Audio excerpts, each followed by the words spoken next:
alam mo ba, bago naging hari itong si Raider 150 Fi ngayon, may mas sumikat noon at kahit ngayon makikita pa rin natin ito sa kalsada. Yung nag-iisang king of the road na bansag ng mga tao o na si TMX 155. Kung saan pinagharian nito ang Pantra category, mapa single man o kahit may sidecar.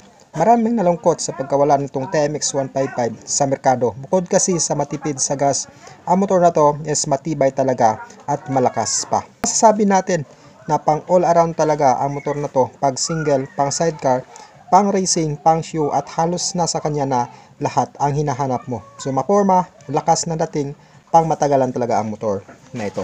Nawala man sa market itong si TMX 155, pinalitan din naman ito ng isang mamaw at ito nga itong si Suzuki Raider 150. Kung saan pinagharian naman ito ang underbone category, lalong-lalo na pagdating sa 150cc displacement.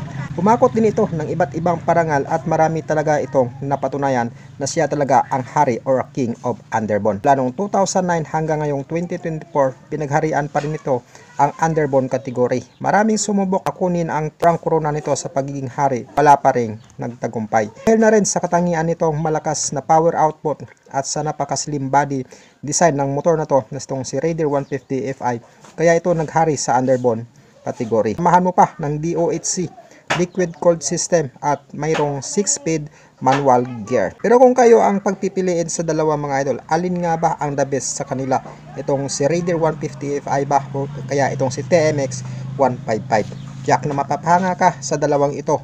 Pagdating kasi sa specs ng motor na to, si TMX 155 ay may kabuong kargada na umaabot ng 155.3cc displacement. Ito ay 4-stroke overhead valve, air-cooled system, carburetor type system at single cylinder. Meron lamang itong kickstart, meron itong fuel tank capacity na umabot ng 9 liters at may fuel average consumption ng umabot ng 49 km per liter. So depende pa rin yan sa throttle habit ng driver at saka syempre sa road condition. Kaya nito mag-produce ng power output ng hanggang 12.46 horsepower sa 8,000 RPM at merong max torque na umabot ng 12.10 Nm kada 6,500 RPM. So pagdating sa power output mga idol, napakalakas talaga ng motor na to. So perfect pang long ride, pang single, pwede rin siya pang pamasada at napakagoods nito mga idol pagdating sa long ride kasi nga matipid sa gasolina at syempre meron siyang tank capacity na umabot ng 9 liters. Habang si Suzuki Raider 150 Fi naman ay may kabuong kargada na umabot ng 147.3cc displacement. So ito ay 4-stroke, 4-valve at equipped ito ng 6-speed manual gear. At syempre ito ay naka liquid cooled system at napaka-perfect nito pagdating sa long ride na hindi ka na basta-basta na o-overheat pa. Program ito ng fuel injected. Equipped din ito ng dual overhead cam at may starting system na kick and electric start. So meron itong fuel tank capacity na umabot ng 4 liters. Pagdating sa average fuel consumption, napakatipid ng motor na to kasi nga ito ay fuel injected. So buang bigat na umabot ng 109 kilograms.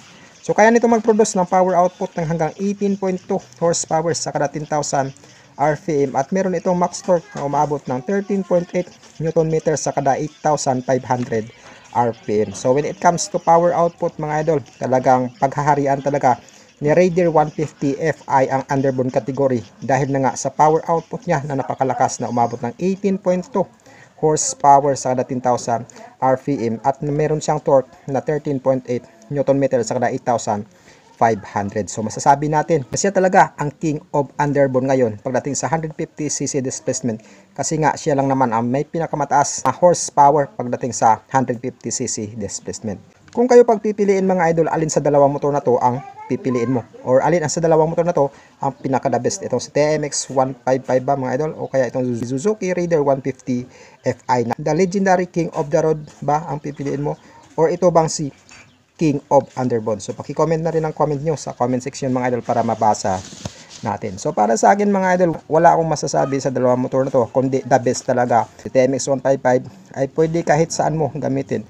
Talagang pang all around ang motor na to. Si Raider 150 naman ay patuloy na namamayagpag pagdating sa underbone category at pinagharian niya 150cc displacement. Siyempre hanggang ngayon tinatangkilik pa rin itong si Raider 150 Fi.